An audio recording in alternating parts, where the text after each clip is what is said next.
Hello, amazing English learners. I'm Jessica, and welcome to another fascinating journey into the heart of the English language. Today, we're not just listening to a story.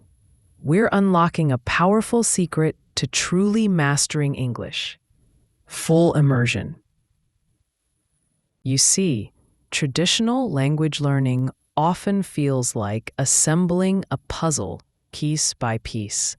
But true fluency, the kind where words flow effortlessly and understanding clicks naturally, comes from experiencing the language as a living, breathing entity.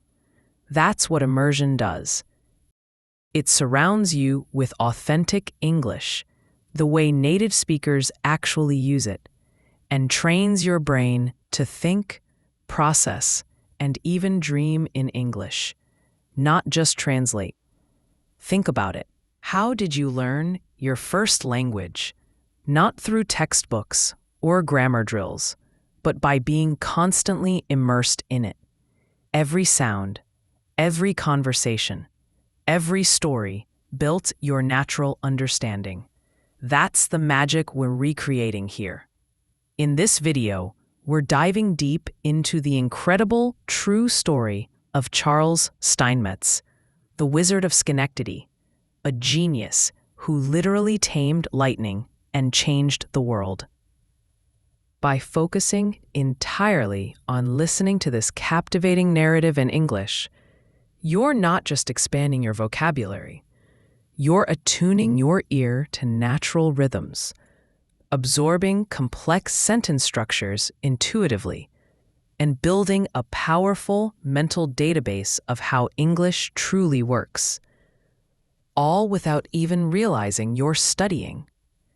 So, find a comfortable spot, minimize distractions, and let's fully immerse ourselves. Get ready to not just hear a story, but to feel the language, understand it from within, and take your English to the next level. Let the immersion begin! Charles Steinmetz, the genius who tamed lightning. Imagine the 1920s. At one of Henry Ford's most advanced factories, production suddenly grinds to a halt. The gigantic machines fall silent, the conveyors stop, and the workers stand around shrugging.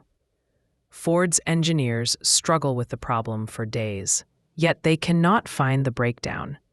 Every hour of downtime costs thousands of dollars. The legendary Ford, who built the automotive empire, is powerless before a dead machine. In despair, he contacts General Electric. They tell him there is one man who can help, but he's strange. The next day, a short, hunchbacked man arrives at the factory with a massive head and piercing eyes behind thick glasses. He barely reaches the shoulder of an average person. Workers whisper amongst themselves. Some even smile. But this strange visitor calmly asks for a pencil and a notepad. 4 hours he spends walking around the factory, listening to the machines, making some peculiar calculations. Occasionally, he stops and places his ear against the metal, as if talking to the equipment. Finally, he pauses by a colossal generator, pulls out a piece of chalk, and draws a cross on a metal panel. The problem is right here. Remove this panel, and you will find 16 burned-out coil windings. Ford's engineers exchange skeptical glances. This dwarf suggests that they, the experienced specialists, couldn't find the problem, but he identified the exact spot in 4 hours. But an order is an order. They dismantle the generator, and they freeze. He was right. To the last detail, 16 burned-out windings, exactly where he had placed the cross. A few days later, a bill for $10,000 arrives at Henry Ford's office. An astronomical sum for that time, the annual salary of 10 engineers. The outraged billionaire, accustomed to controlling every cent, demands an itemized breakdown. The answer arrives on a simple postcard, written in a neat hand. To make a chalk mark, $1. To know exactly where to make that chalk mark, $9,999. Total, $10,000. Henry Ford, who haggled with all his suppliers, paid the bill without a single word of objection. The man who made that mark was named Charles Steinmetz. And this is just one of many legends about the person who changed our world, made modern civilization possible, yet remains an almost forgotten figure in history. This is the story of a hunchbacked dwarf who became a titan. Breslau, Prussia, now Wrocław, Poland, April 9th, 1865. In a small apartment belonging to the Steinmetz family, a baby boy is born. Karl August Rudolph. The midwife can barely suppress a gasp. The infant was born with a severe spinal deformity, kyphosis, a hereditary disease that makes the back severely hunched and the body disproportionate. The father, Karl Heinrich Steinmetz, looks at his son with both pain and understanding. He himself has the same hereditary condition, though in a much milder form. For 3 generations, the men in the Steinmetz family had been born with this curse. The mother, Caroline, cries, clutching the newborn to her chest. She knows well what a difficult life awaits her small son in a cruel world where any difference is punished with ridicule and rejection. Caroline would die of an unknown illness when Karl was just 1 year old. He would never remember her face or her voice, only a vague sense of love and warmth from those short months. His father was left alone to raise his disabled boy on a modest lithographer's salary. Money was always scarce, but Karl Heinrich did his best. He instinctively understood a simple truth. His son had only one path to a dignified life in this society: education. Knowledge, intellect. Little Karl's childhood was a story of constant pain. Not only physical, though the hunchback indeed made every movement difficult, every step painful, and breathing shallow and strained. The most terrible pain was emotional. Other children ran away from him, as if he were contagious. Some threw stones. Freak, dwarf, hunchback. These words haunted him every day, like a curse from which he couldn't hide. By the age of 6, Karl almost completely stopped going outside. He retreated into his own world of books, which his father brought home from the print shop where he worked. The boy read everything, from children's fairy tales to scientific treatises he didn't yet fully understand. But it was in these incomprehensible formulas, diagrams, and schematics that he found a strange beauty. Mathematics doesn't judge your body. It absolutely doesn't care if you are crooked or straight, tall or short, beautiful or ugly. The only thing that matters is whether your thought is correct and elegant. At 9, the first real magic happened. Karl solved a complex math problem that his teacher had been struggling with for weeks. Just like that, in a few minutes, while the other children played during recess. The adult man with a university education had struggled for a month. The 9-year-old boy solved it over a quick coffee and bread. The teacher looked at the boy's twisted, hunched figure with entirely new eyes. "You have a gift, Karl, a true divine gift." But school still remained daily hell. Older boys tormented him mercilessly and systematically. They couldn't accept that the freak was smarter than all of them combined. One terrible day, they pushed him so hard that Karl fell down a flight of stairs. He spent 2 weeks at home with severe bruising and a possible concussion. His father begged him not to file a police report, though he had every reason to. The reason was simple and sad. The boys who pushed him were the sons of influential and wealthy people in the town. "You know, Karl, my son, we cannot win this fight. We are too poor, too small." It was then, lying in bed with pain throughout his body and soul, that 13-year-old Karl Steinmetz made a decision that would define his entire life.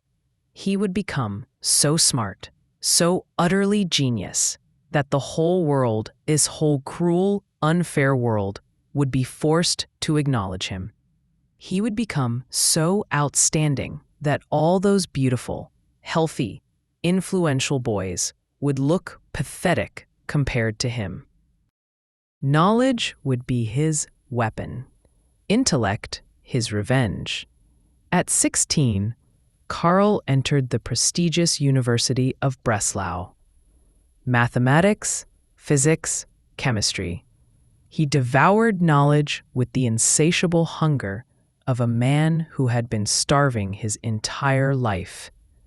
Professors began to whisper about the strange hunchbacked student who solved the most complex problems faster and more elegantly than anyone who had ever studied in the department. Some of his solutions were so original and beautiful that they were published in serious scientific journals. But the university offered Karl more than just knowledge and academic achievement. Here, among fellow eccentrics, dreamers, and nonconformists, he felt at home for the first time in his life. He was accepted into a student society where young people discussed not only science, but also politics, philosophy, and the future of society. 1880s Prussia was a harsh, militarized police state with a huge gap between the super-rich aristocracy and the poverty-stricken masses. Karl, who had been an outcast his entire life, who had felt the world's injustice firsthand, naturally gravitated towards socialist ideals. He saw how brilliantly talented people died in poverty and oblivion, while utterly talentless aristocrats bathed in luxury simply due to the accident of birth. It was unfair, wrong, and abnormal. And he began to write passionate articles, speak at underground meetings, and call for radical change. His father begged him to stop, to be careful. "Karl, my son, you know what happens to revolutionaries in our Prussia: prison, exile to Siberia, or even worse. Please be smart." But 23-year-old Karl was filled with youthful confidence in his righteousness. He was young, fervent, idealistic, and, as it would turn out, dangerously naive. He sincerely believed that truth and justice would surely prevail. Truth does not prevail. The Royal Police raid another underground socialist gathering. Karl is not there purely by chance. He was stuck in the university laboratory, engrossed in another experiment with magnetic fields. Most of his friends are arrested. He is actively sought. sympathetic comrades warn him. The matter is serious. He faces at least 5 years of hard labor. His father rushes to the university, deadly pale, aged and terrified. Run, Karl, immediately. Don't pack anything. I have a little money. Go to Switzerland. I have a distant acquaintance there. He will help. The next night, Karl Steinmetz, a brilliant young mathematician and physicist, who was due to solemnly defend his doctoral dissertation and receive the highest academic degree in 2 months, fled his country forever. He left his homeland for good. His entire life, books, notes, research, correspondence, remained in a small student room in Breslau. In the pocket of his worn coat, a few marks, an address in Zurich, and an undefended dissertation that no one would ever need. He would never see his father again. Old Karl Heinrich Steinmetz would die a year later from a heart attack, never knowing that his small, ill-fated son would become one of the greatest engineers in human history, that he would light up millions of homes, that he would change the world. Zurich greeted Karl with cold autumn rain and even colder human indifference. The money his father gave him ran out in about a week. The Swiss, as it turned out, were not fond of poor foreigners, especially those with such an appearance. No one wanted to hire a hunchbacked dwarf refugee with no papers, no recommendations, and no connections. Karl slept in cheap shelters for the poor, where he could rent a bed with lice for a few cents. He ate once a day, if he was lucky enough to find work. But in his pocket, he always carried his undefended dissertation, the last valuable thing from his past life, the final proof that he was not just a beggar. Local socialists helped as much as they could. They found him work, drafting technical drawings for a printing house. Paltry pay, but still better than starving on the street. In the evenings, Karl sat in the cheapest cafes, ordered 1 coffee for the evening, and wrote formulas on napkins, trying not to dwell on the fact that his brilliant academic career had ended before it even began. One rainy evening in 1889, a strange man sat down at the table where Karl was sketching some diagrams. A tall Dane named Oskind Asmussen. I heard from comrades you understand math and electricity? I'm going to America, looking for a travel companion. Great opportunities there, they say. Karl looked at him suspiciously. Months of being a refugee had taught him not to trust anyone. I don't have money for a ticket. I have nothing at. Asmussen smiled calmly.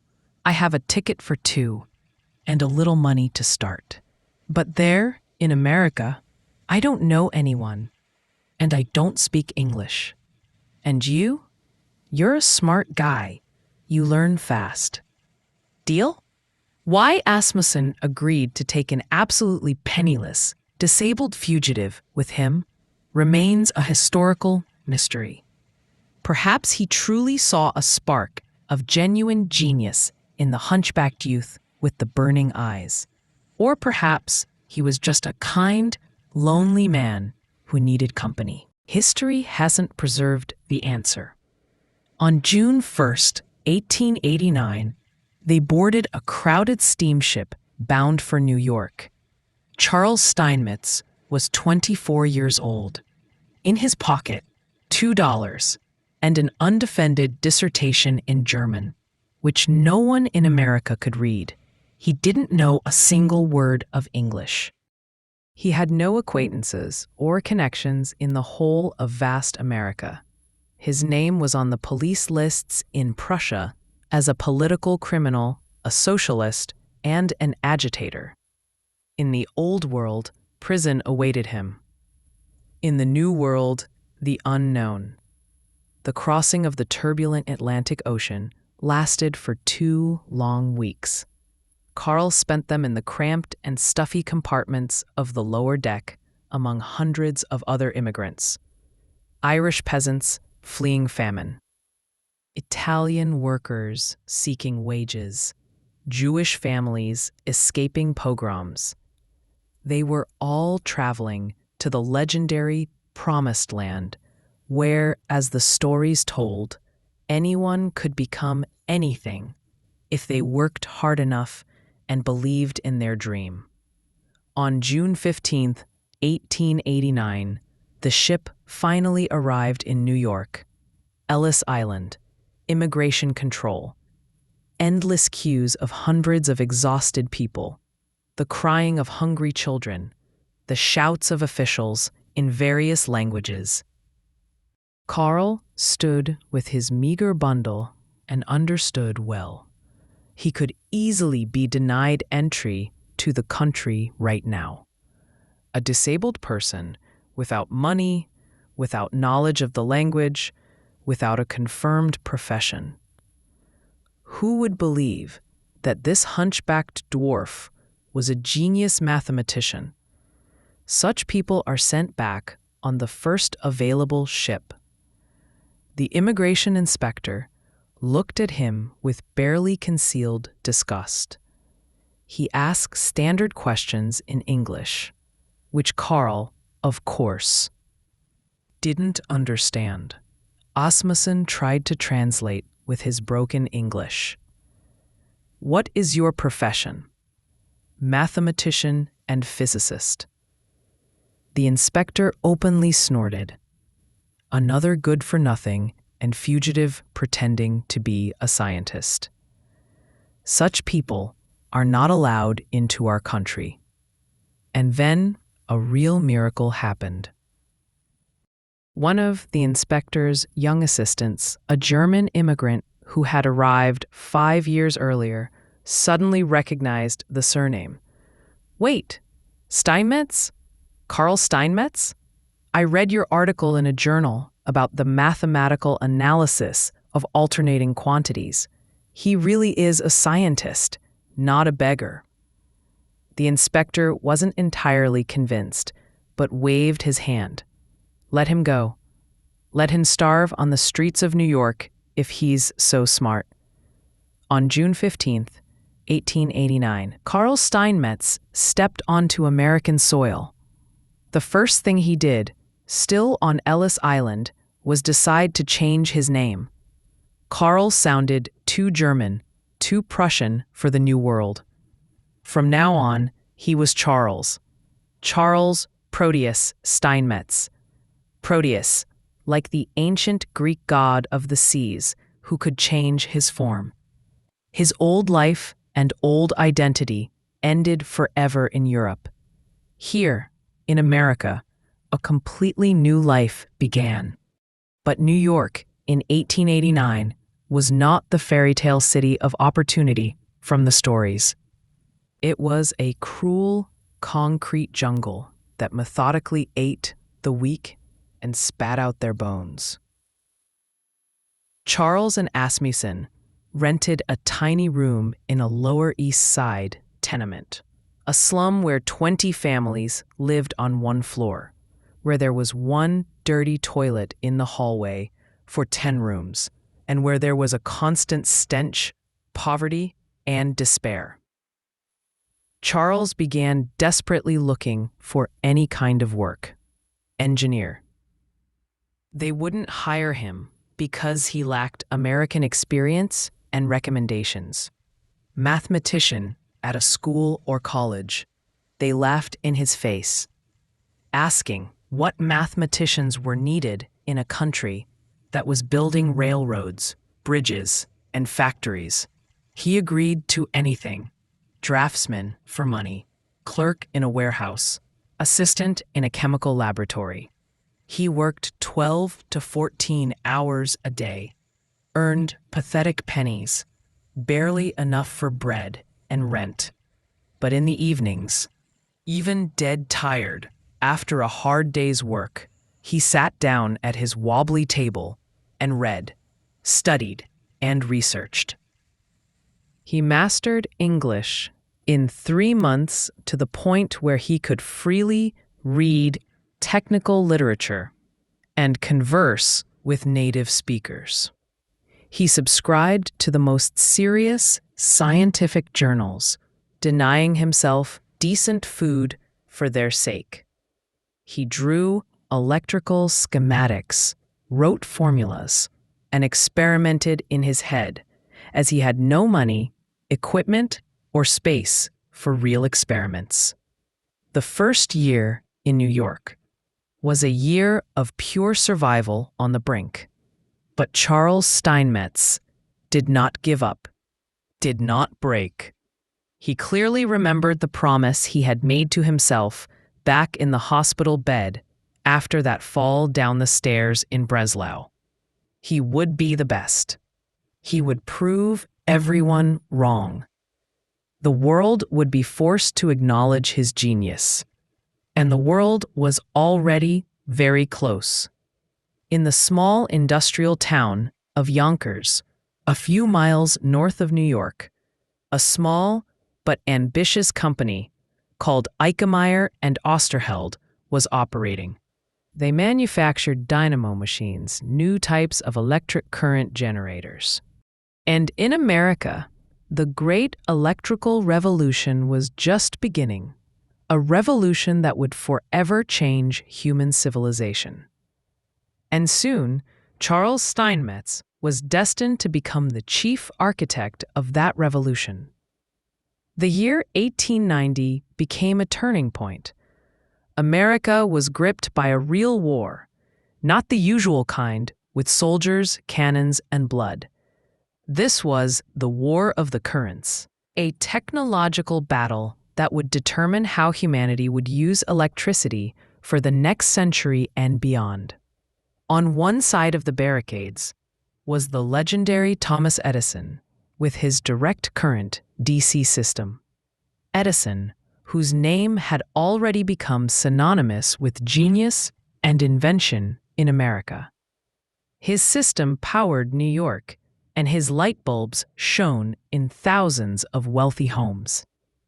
But DC had one fatal flaw. It was physically impossible to transmit efficiently over long distances. To power a city, a separate power plant was needed every 2 miles. On the other side was George Westinghouse, a visionary industrialist, and his secret technological weapon, Nikola Tesla, with his alternating current AC system. Tesla's AC could theoretically travel hundreds of miles with virtually no energy loss. One powerful station could power an entire city, but there was a huge problem. Alternating current was extremely difficult to control, almost impossible to calculate accurately, and it was unpredictable and potentially deadly. Edison, sensing a threat to his empire, waged an absolutely filthy and merciless propaganda campaign against AC. He organized public demonstrations where he brutally electrocuted animals with AC, scientifically proving to journalists that this technology was a killer. He actively lobbied for the new electric chair for executing criminals to use Westinghouse's AC, to associate the technology exclusively with death and suffering. He paid generously to newspapermen for terrifying articles about accidents. Westinghouse was losing this dirty information war. His company desperately needed real scientists, not propagandists or PR agents. They needed someone who could mathematically tame the wild beast called alternating current. Someone who could describe its behavior so accurately that engineers across the country could confidently design completely safe and predictable systems. It was at this critical historical moment that Rudolf Eichemeyer, the owner of the small generator factory in Yonkers, accidentally hired the strange German immigrant recommended by a fellow engineer. At the interview, Steinmetz behaved modestly, almost shyly, but when he began to talk about electricity, magnetism, and higher mathematics, Eichemeyer realized this was definitely no ordinary worker. "How much do you want for the job of engineer?" Eichemeyer cautiously asked. $12 a week will be enough to live. Just give me free access to your laboratory and equipment after working hours." Eichemeyer barely suppressed a smile. Most ambitious engineers demanded 2 or even 3 times that amount. "Fine, you start work tomorrow morning." Charles Steinmetz was finally home. Among the humming generators, massive transformers, huge coils of copper wire, and powerful magnets. This was his element, his world. During the day, he conscientiously performed regular engineering work, drafting technical drawings, conducting calculations, and testing new equipment models. But at night, when all the workers and engineers went home, Steinmetz remained in the empty laboratory, and the real magic began. The fundamental problem with alternating current is that it is constantly, relentlessly changing. 60 times every second, it completely reverses its direction of flow. How could one mathematically and accurately calculate its complex behavior in tangled electrical circuits with dozens of components? With simple high school algebra, it was absolutely impossible. A fundamentally different, much more powerful mathematical apparatus was needed. Steinmetz recalled his university studies in Breslau. Complex numbers, those strange, almost mystical mathematical constructions that contain a so-called imaginary part. Most practical engineers considered them a purely abstract mathematical nonsense that had no relevance to the real physical world. But Charles intuitively saw in them the key to solving the problem. Month after month, night after night, he painstakingly developed his own revolutionary system of analysis. He used complex numbers for an elegant mathematical description of alternating current. He created a series of formulas and methods by which absolutely any electrical system could be easily and accurately calculated. In 1892, he published his epochal scientific paper titled Complex Quantities and Their Use in Electrical Engineering. The world of engineers erupted in heated debates. One part cried that this was a breakthrough of genius, a revolution. The other part scoffed. It was too complicated, too theoretical, too mathematical for real practical work. But the experienced engineers at the Westinghouse Company instantly understood the true value. This was pure gold. With Steinmetz's formulas, they could now confidently design super powerful and at the same time completely safe alternating current systems. They could accurately calculate power transmission lines for hundreds of miles. They could predict every watt of power, every ampere of current, and every volt of voltage. George Westinghouse himself personally traveled to Little Yonkers. He offered to buy Eichemeyer's entire company for a very large sum of money.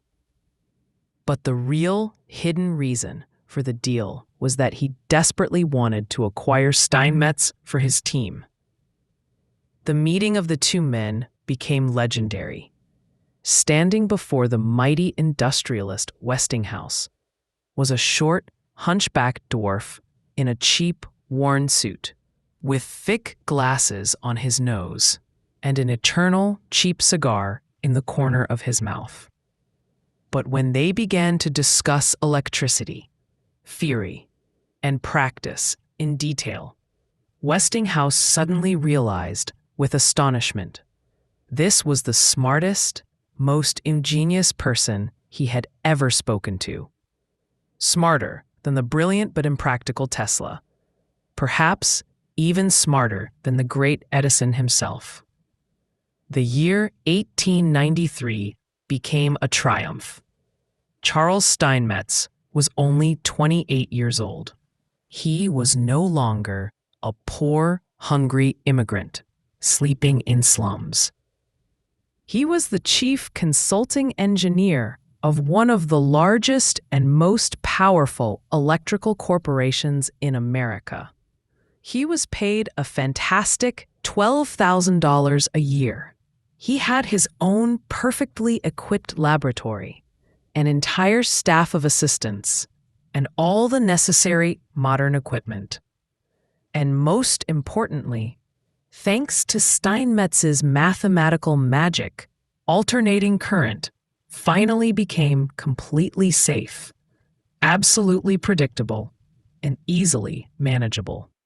When Westinghouse dramatically switched on 200,000 electric light bulbs with a single button at the monumental World's Columbian Exposition in Chicago in 1893, millions of spectators stood mesmerized. When they successfully launched the first large hydroelectric power plant at the mighty Niagara Falls in 1895, the war was definitively lost. Thomas Edison's direct current lost the technological battle. Alternating current became the world standard for the next 150 years and more. And Charles Proteus Steinmetz was the man who mathematically made that victory possible. But what fascinated Steinmetz most about electricity wasn't generators or transformers, power lines or motors. He was drawn like a magnet to the most dangerous, most unpredictable, and most powerful electrical phenomenon in nature: lightning. Imagine the late 19th century. Electric lines were just beginning to be strung across the country en masse. And every summer thunderstorm was a veritable technological catastrophe. Lightning regularly struck transmission lines, instantly burning out expensive transformers, causing devastating cascading failures across the entire network. Absolutely no one understood how lightning physically interacted with electrical equipment. It was perceived as an unpredictable act of God from which technical protection was impossible. Acts of God do not exist in the physical world. Steinmetz confidently grumbled through his cigar. Only natural phenomena that we have not yet understood deeply enough scientifically. And he resolutely set out to thoroughly study and tame lightning. But there was a fundamental problem. A real lightning strike is physically impossible to methodically study in natural conditions. It is absolutely unpredictable in time and place, extremely short-lived, and too destructively powerful. The only way was to create a full-fledged lightning bolt artificially, right within the walls of the laboratory. A controlled lightning that could be summoned on demand and studied in detail.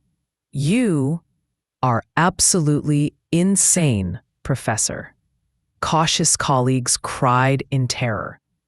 That's millions of volts of deadly voltage. You will inevitably blow up the entire laboratory and half the city with it. Steinmetz just smiled mysteriously through the cigar smoke. Then we will have to try very hard, technically, not to blow it up. For the next almost 2 years, he obsessively designed and built the most dangerous experimental apparatus in human history at the time. A gigantic special generator, technically capable of producing electrical discharges with monstrous power in the millions of watts. A complex system of huge capacitors that accumulated a colossal electrical charge. Special, powerful spark gaps that could safely create impressive electrical arcs several meters long. The year is 1900, the first official public demonstration of the revolutionary apparatus. Famous engineers, respected scientists, and journalists from leading newspapers traveled specifically to the spacious GE laboratory in Schenectady. Steinmetz calmly walked out to them in his usual worn suit and with the ever-present cheap cigar between his teeth. "Gentlemen, tonight you will witness the scientific taming of lightning by human intellect." He resolutely pulled the lever, and true hell broke loose. A blinding blue-white flash momentarily illuminated the entire dark laboratory, brighter than the sun. A deafening crack of thunder, so unbearably loud that people instinctively covered their ears. A sharp, pungent smell of ozone and burnt insulation filled the air. A huge electrical arc dancing between the metal electrodes resembled a living, intelligent creature. It writhed wildly, branched chaotically, and aggressively sought the shortest path. Newspapers across the country the next day screamed with sensational headlines. "The Wizard of Schenectady successfully tames celestial lightning. Modern Prometheus audaciously steals sacred fire from the heavens." Striking photographs of the short Steinmetz against the dramatic backdrop of gigantic electrical discharges instantly circulated across all of America. The small, humble, hunchbacked man unexpectedly became a genuine national scientific sensation. Once, during a particularly dangerous maximum power experiment, a serious technical malfunction occurred. The electrical arc unexpectedly broke free from operator control, damaging the critical insulation of the main transformer. Bright sparks began to shoot chaotically throughout the laboratory. A young assistant, terrified to death, yelled, "Run," and frantically fled towards the exit. Steinmetz, completely calm, even slowly walked across the hall, where deadly electrical discharges were dangerously shooting around him, and methodically approached the emergency control panel. With confident movements, he shut down the entire system. The sparks gradually died down. The voltage subsided. He turned to the assistant, who was trembling by the door, and calmly pulled a dead cigar from his pocket. "Young man, do you happen to have a match?" An ambitious reporter from the influential New York Times specifically traveled to Schenectady with a request to photograph Steinmetz against the dramatic backdrop of a real artificial lightning bolt for a sensational article. Steinmetz readily agreed to the unusual demonstration. "When you are technically ready to shoot, just tell me loudly." The journalist diligently set up his bulky camera for a full 5 minutes, chose the best angle, and checked the focus. Finally, he shouted, "Ready, Professor." Steinmetz immediately pushed the button.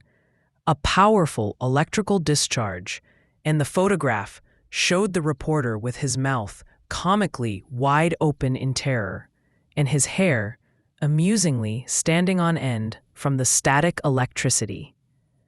The photo became an absolute newspaper sensation across the country. Steinmetz smiled innocently through the cigar smoke. "Oh, I sincerely apologize. I completely forgot to warn you about the effect of static electricity in the air."